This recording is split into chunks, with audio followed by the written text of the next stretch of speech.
Welcome, everybody, to another edition of the Mind Right Game Type Show. I'm your host, Michelle Morgan. I'm a transformational sports coach, very similar to a life coach. I work with student athletes on the mental aspect of sports and in life. So, correlating all those important traits that we're learning to be great in sports and then carrying all those over to be triumphant in life. I am also the author of How You Triumph in Sports Tools That Create a Triumphant Life, a life skills book that I wrote using my story of my ups and downs of earning a basketball scholarship, but most importantly, sharing my story in terms of all the tools that made me a great athlete and that make us all reach our full potential as being an athlete, and then carrying all those tools and traits over to creating a triumphant life as well. You can get the book on Amazon.com and purchase it there. To find out more information about me and what I do with working with youth, you can go to my website, www.betheSORO.com. Today, our guest is Eugene D. Holloman. He's a former two-time all-conference running back at James Madison University. Growing up, he had aspirations of playing professional football after college, but after two significant knee surgeries before his senior year, his plans were derailed.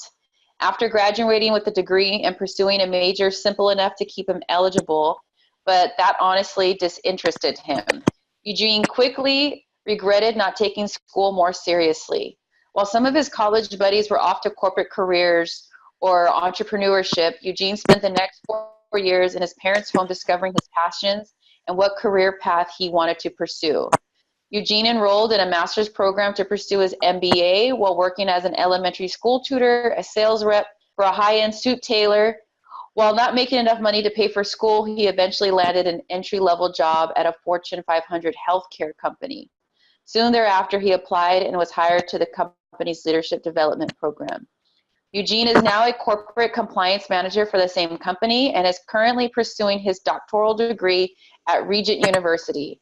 He credits Regent University for helping him discover his passion for writing within just his first couple of semesters of attendance. While writing numerous research papers on leadership, Eugene decided to write his first fictional novel, The Athlete Student, freshman year. His goal is to reach as many student athletes and youth as possible in hopes that this story will benefit them, as Eugene believes having such an inspiring read would have been highly impactful when he was in high school. So thank you, Eugene. Welcome to the show. Thank you, Michelle. Thank you for having me. So I read off a lot of great things, and I feel like there's so much for you to share through your experiences through life. So let's start like when you were in high school. So you said you had aspirations to, play football, be a professional football player, play in the NFL, and then you Right. had two significant knee surgeries. So like what happened there? So in high school, I was a student athlete, of course, and my freshman and sophomore year, I didn't take school seriously one bit. I rather chased the young ladies around high school, and I barely focused in school, and I just really cared about, I guess, girls and football. And it wasn't until my junior year everything started to shift. Two of my best friends was arrested for a school-related shooting. We played a rival football team maybe 2 months prior, and it was a huge game, and we ended up losing. But the energy and the frustration of losing such a big game caused a huge kind of like riot at a local party amongst the two teams, and it carried over at a junior combine that I was at, and my friends came where the other team was at, and it was an altercation, and one of my friends had a gun, and they eventually got arrested the next day at school. I seen my two friends get carried away in handcuffs, and that changed my life. I realized that life was more serious than I had been taking it, and so I finished up my senior year strong, but because of the lack of care I had my freshman, sophomore year, and half my junior year, my grades were really poor. So I had to go to a junior college all the way in Kansas, and it was similar to the documentary that you see on Netflix, Last Chance U. It was, Mm-hmm. I mean, if Alabama is going to, if that's like a vacation in paradise, junior college is like a vacation to Alcatraz. Like it's two different dynamics. And so the only way you really make it out of junior college is to go through it. And so I buckled down, and I graduated a semester early. I had to take 19 and 22 credit hours my last 2 semesters to get out of there. And I accepted a full scholarship to James Madison University. And that was right after they won a national championship in 2004. And that was the year that I was supposed to come out. So if I did everything that I was supposed to do from my freshman year in high school to my senior year, I would also be a national champion. And so that motivated me to just start taking life even more seriously, because those opportunities will pass you by, and the choices that you make, you still have to suffer consequences from them, even if you kind of change your life around. So I changed my life around, and I still was suffering the consequences. And so that's how I led up to college, if I'm answering your question correctly. And then, so did you have anybody while you were in high school who was saying, you need to get good grades, like you need to get good grades? Was there any mentor or coach was also trying to instill that in you? Did you have that support? I did. I mean, I was raised by my father, and so he instilled that in me, and also my coaches. But it was just so much going on the outside. So you in school for 6-7 hours a day, and then you're probably getting it 2 hours from your coaches, and then at home. But those 6-7 hours is a lot when you're getting it from your friends, and you're trying to keep up with the quote unquote cool things, and kind of following and not being a leader. And it's okay to be a follower, but it depends on who you're following. And I was kind of following the wrong people, and I allowed myself to get really distracted. Even though I had this goal that I wanted to reach, you couldn't tell by who I was allowing to influence me, other than, my parents and my coaches. So I constantly heard it, but I constantly heard, let's go out to this party, let's hang out here too. And at the time, it seemed so much more fun than actually staying in the gym. And so, you make those choices, and even as a youngster, you're accountable to the decisions that you make. Yeah, definitely. I mean, that's very interesting. I mean, we hear stories of that all the time, right? So what is it that you say, like if you're talking to student athletes who are currently in high school, and there is that, you want to have that balance, but of course fun always seems more fun than whatever, might be boring or not fun or even hard to do. So what would be your advice to them in kind of like just switching the mindset? Right. I like to share this story. So I tell young student athletes that they are writing a story about their life that only they can tell. And so by the decisions that they make will depict how their story unfolds. And so if you waste time and play around in school, when you get to my age of 32, you look back, those decisions that you make are either going to go one of two ways. If you do what you're supposed to do, it's going to work out great for you. But if you play around, it's not. And so those decisions that you make at a early age kind of hinder you, or it can really gravitate you towards success. So those decisions that you make are pivotal. And I'm not trying to say, just focus on that one thing. What I'm trying to say is have a goal, and then make sure every decision that you make aligns with that goal. If it's moving you forward to that goal, and then that's a good decision to make. If it's not, if you see that it's not anywhere in line with your goals, and then that's probably a decision that you shouldn't make. And so that's how I try to tell these kids, is that if you set goals and your decision aligns with your goals, you're on a good track. Yeah, that makes perfect sense. I mean, it's all about understanding that, of course, there's consequences to everything that we choose to do, all of our actions, whether we think they're big or small, and we might not see the consequence immediately. And so we sometimes forget that choice even has a consequence, but knowing that somewhere down the line, you will see the results of that decision that I decided to make as well. So then you kind of had a lackadaisical attitude towards your education in high school. And then when you got to college, you said that you were also just interested in the major you decided. So what happened in choosing your major when you got to college? Well, when I left junior college and I got to JMU, it was a totally different world. It was just different. And then I was supposed to redshirt my junior year, because I never redshirted while I was at junior college. And so we had two all-conference running backs in front of me. One got hurt, and then the other one, he was a heavy partier because they just came out off the national championship 2 years prior, and the partying didn't stop. And so the second game of the season, I was thrust into the starting lineup against the number one team in the nation, App State at the time, who went on to win several championships in a row. And so that popularity of becoming an all-conference running back at a national championship school, I wasn't prepared for it. I was coming from a junior college where we had maybe 50 people in the stands into maybe 30,000. And so it hindered me. Like I loved every bit of it, but it was a detriment to me because I didn't know how to handle the success that came along with it. I'm talking about the student athletes cheering my name. They had a billboard in Harrisonburg. They had my jersey in the bookstore. This was when Facebook was starting to become popular, and I couldn't handle it. I was at every party, and I didn't have time to study. So I chose the easiest major that they had so I could play football, focus on football, do all the things that I was supposed to do, lift weights, watch film, make sure I'm in the athletic training room, get my body right from one game to the next.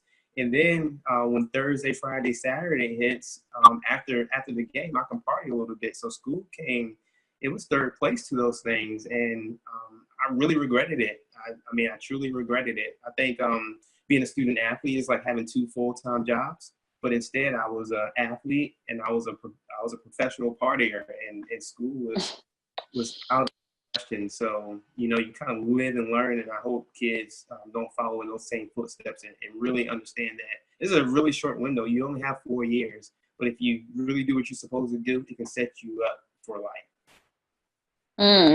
So you kind of had the experience when you were in high school. You learned from it when you went to Kansas for junior college, but then you backtracked into your high school ways.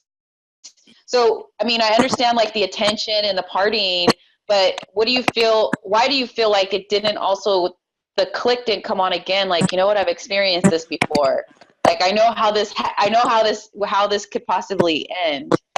Did that not come to you? No, I think it was a pride issue. I had a chip on my shoulder. I was like, man, I worked so hard in junior college, and I got to this point where I only dreamed about it. I'm like at the highest of highs, right? And, my ego started to get so big that I forgot to do the little things that got me to that point. Like the schoolwork, really taking my time to make sure I'm studying to get where I wanted to be. And in my mind, even though I wanted to continue my football career and play professionally, I did have a sense of I made it. Like I'm here. I'm gonna take advantage of it. Advantage of it from my mindset was enjoy all this that comes with it. And so it was a lack of maturity. I did display maturity while I was in junior college, but then somewhere along the way, I just got blinded by the flashing lights and distracted that I thought I was doing the right thing. But in hindsight, when you look back, I was so far off course. And so what did you learn the most about that experience in terms of, sometimes you can get blinded by the flashiness that comes, and we know the hard work that we put into things, and then, we start getting the recognition, and then it's almost like you get distracted again. So what did you learn the most about that experience that has even taken you past that while you're outside of college now and you're graduated? I learned, try to stay humble. Don't get caught up in all of the kind of flashy things. Don't get caught up in the hype. A lot of people are going to tell you, man, you this, that, and the third, but you really have to stay humble. He was trying to tell me, everything is coming at you fast. Just make sure you stay even keel. But it was so many kids on campus telling me how great I was. Come to this party, come hang out with me. Didn't have to pay for anything, that I let it distract me. So what I would say is try to stay even keel as much as possible. You don't always have to be in the limelight, and get surrounded by people who are really going to tell you the truth, and kind of have that support system where you can lean on for somebody to really be open and honest with them about things that you're going through. I think I kind of hid away from that a little bit. I didn't necessarily reach out to mentors and be open and honest, or even be open and honest with my father about some of the things that I was dealing with at the time of being, miles away from home, and thrust into the spotlight. I could have communicated that much more better to my coaches and to other friends who didn't understand quite exactly what I was feeling or what I was going through. So I say, make sure you have someone around you who you can consider a leader that will tell you no, or tell you stop, or tell you when you're wrong, and not just kind of boost you on. And, I didn't do that at the time, but it's something that I do now currently. I make sure I have mentors till this day where I run stuff past, because sometimes in our head we may think is right, but when you get it from a different perspective, you can see a different angle, and you're like, oh, maybe I shouldn't do that. Thanks for that perspective. And it's just something that I utilize heavily now that I wish I did, when I was in college. Yeah, I believe, your support circle, people who are in your circle, I always say, like, do they know your goals? Because if I'm in your circle and we hang out, but I don't know what your vision is, then I don't know what to tell you, like, hey, you know what, Eugene, that may not be a good idea. So if I don't know where you're trying to go, then I don't know how to really help you and support you. I must be like, well, go ahead if that's what you want to do, because I don't know where your vision is. So I always think it's important to share our visions with people who are our mentors and are in our circle, with our parents, our coaches, so that they know how to help and guide you, and they know how to give you perspective and be honest with you, like you said, is being open to that, and also knowing that it's okay to share what's going on. Because sometimes there may be a fear attached to, like, if I share this, they're probably going to judge me, or I don't even want to hear what they got to say. And if you don't want to hear what they got to say, you probably know you probably shouldn't be doing it, or whatever it may be. So Absolutely. the support system is very important. So thank you for sharing that. And now you're an author of a book. Right. And so what I noticed, which stood out to me with the book's name, is the athlete student freshman year. So normally we say the student athlete, but the title of your book is the athlete student. So talk about your book that you have, and so that we can learn more about it. So this book is not about myself. I know a lot of books out there, when we're dealing with student athletes, it's more so of a personal story to kind of assist student athletes. But instead, I wanted to do something different. I created this character named Michael Tootie Mayberry. He goes by the nickname of Tootie, and he is a freshman phenom in high school. And if you ask him what his goal is, he's going to tell you, I want to be a professional football player. I want to play in the NFL. But before he can do that, there's the whole recruiting process. And then once he lands on campus, it takes you through how he balances academics, athletics, the peer pressure, the parties, the girls, the popularity, the teammates, just dealing with so much stuff that nobody really talks about that happens on a college campus. So I really wanted to share those insights so kids really understand that this is a lot that I'm about to go through. And I can really get that first person perspective from this particular character. And not just for football players, parents have been relating to this book. Any student athlete, past and former student athletes, have really been relating to this book. And so what happens, and why I named it the athlete student rather than student athlete, is because as an athlete, the first thing that you do as student athlete, the first thing that you do is really athletic based. For football players in particular, they wake up as early as 5 o'clock in the morning to make that lift session. And everything is centered around that schedule for a football player. And so the student part is really come secondary. And I know we say student athlete because the student comes first, but it's not reality. It's so much time that you put into that sport to perfect your sport. And the student part comes second. And sometimes these young kids, especially in the inner city, this is their way out. I have to make it. This is my only way out. But honestly, when you make it to college, you have multiple ways out. And really, these young kids find that gift of athleticism early on. I'm talking about as early as 5 years old. So think about this. You find that gift as early as 5 years old, and you graduate college from 22. If you don't find your other gift in the NFL or whatever sport that you're trying to make it to doesn't pan out, you feel like a failure because you've been working half your life, more than half your life, trying to achieve this goal. But really, it's not supposed to be like that. If you don't make it because the numbers are against you, less than 3% actually do make it, you're not supposed to fall into depression. You're just supposed to fall into transition. So I want kids to aspire to be the best athletic version of themselves and make it professionally. But if they don't, they can just transition rather than trying to find themselves exactly what they want to do all over again. And that starts with school. You learn so many different things, and you have this unique gift other than being an athlete.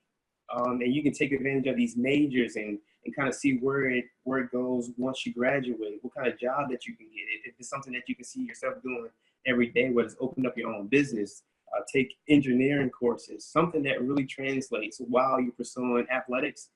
It will be a perfect situation for a student athlete who gets a free scholarship to not only go through that whole experience and a great experience as far as being an athlete, but you also put that education to use.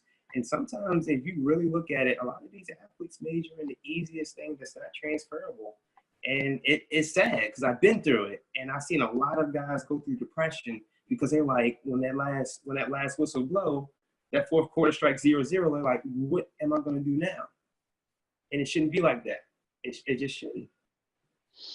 What would be your suggestion then? So if I'm a athlete phenom, and I've known this since the time I was in elementary school, junior high, and by that time everybody's already praising you. They're telling you you're going to make it, and like you said, like even when you were in school, like you were focused on that praise, that recognition that you're getting, so you kind of forget, like, well, I'm going to make it. Like it's kind of like you're telling yourself it's already in the cards because everybody's telling you the same thing.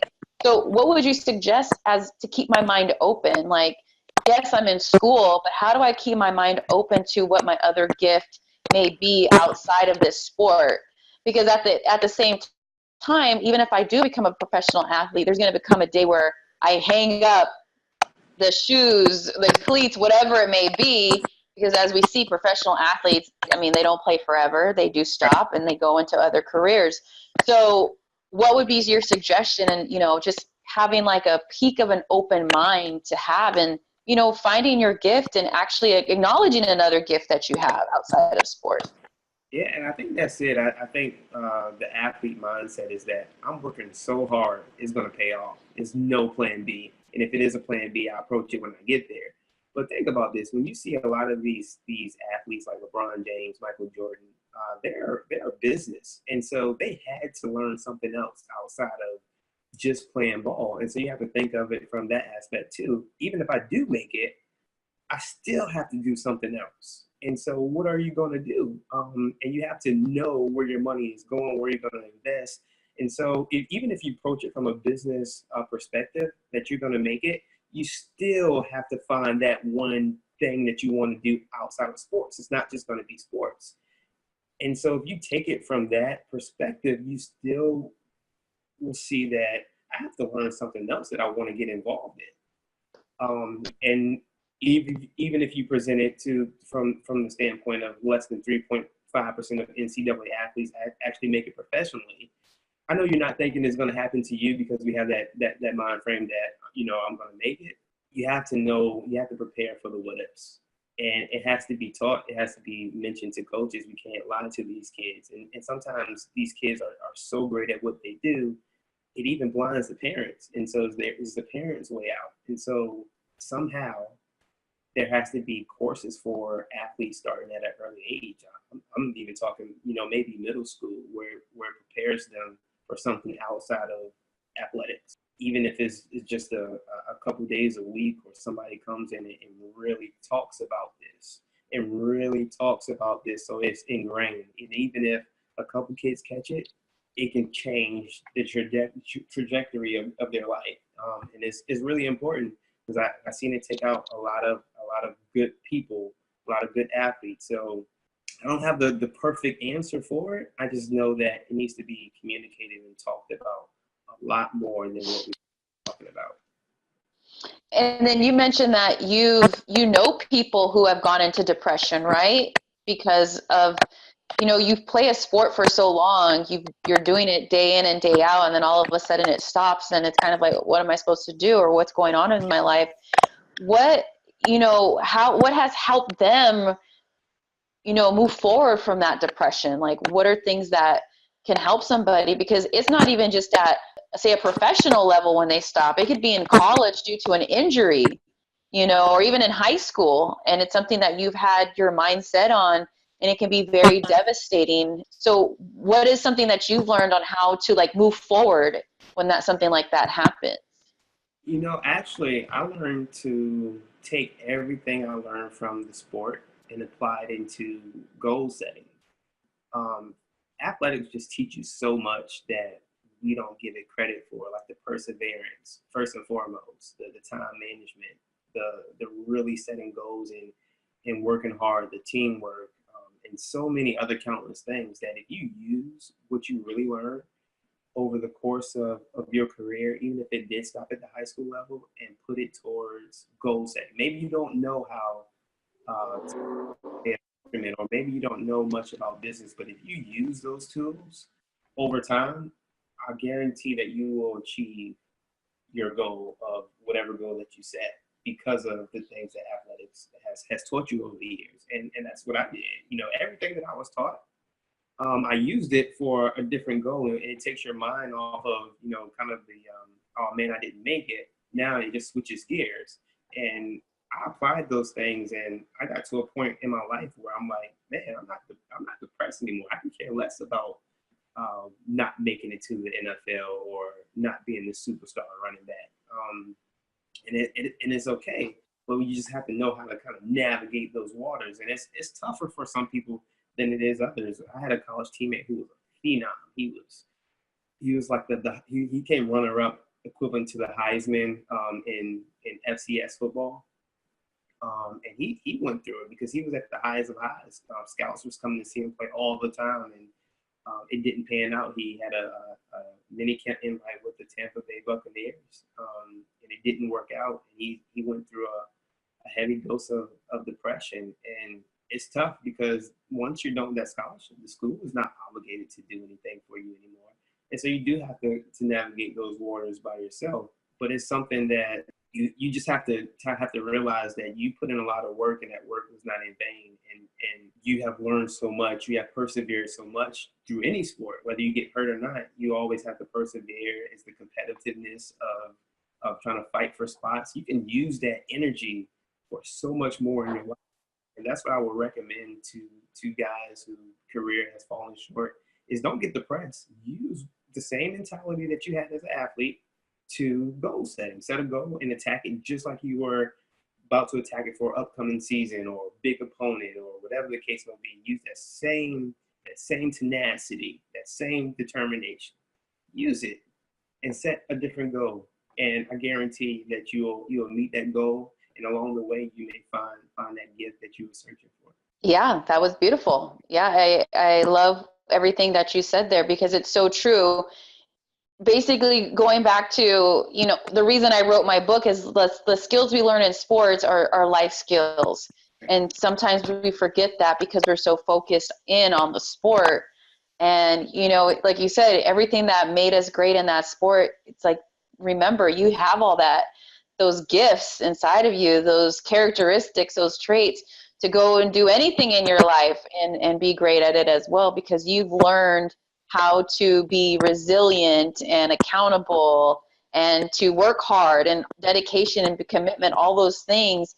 And you can definitely put that into another area of your life. And it's just knowing that you can do anything you set your mind to, and life never ends. You just are starting a new chapter. And that's really all we're doing. And we do it every day, whether if we're in sports or in life, or we're doing the same thing all the time. Even if we're in the sport, of a new season happens, if you go from regular preseason to regular season, it's a new chapter. Right. Playoffs, that's a new chapter. All those chapters changes, and so it's knowing that you have what it takes to, okay, now we're in playoffs. We can win, be any team that comes up against us. So it's continuously knowing you have that mindset and that skill set within you already as well. So thank you for sharing that, Eugene. And so, what other upcoming things you got going on? I think I saw a hint of another book, right? Sophomore year? Yeah, so I'm going to start writing sophomore year soon. The way that freshman year ends, you'll definitely be looking forward to sophomore year. And other than that, I have two more scholarships on my website, theathletestudent.com. I really want to encourage young athletes as early as in middle school to apply for the scholarship, because you can use it for STEM programs, summer camps, school tuition, and I really want athletes to start taking advantage of their education. And if they don't know exactly what they want to do, search for it now. Don't just be an athlete student, but really be a student now. Yeah, so other than that, I'm speaking at a lot of different schools, just trying to get the word out, trying to get the book out there, and that's pretty much it. So say the website again, and I have a question in regards to the scholarship. So who's eligible to apply for the scholarship, and what is the website that we can go and get that information on? It's theathletestudent.com. Uh-huh. And so any athlete, if you participated in any type of sport, you are eligible. One caveat to that is that there are some questions about the book, so you do have to read the book. I do think you can take a lot away from it, and I do think a lot of kids can really relate to it and get a different perspective. But yeah, it's out there, theathletestudent.com. And so as early as middle school and high school athletes can apply. Awesome. Anywhere.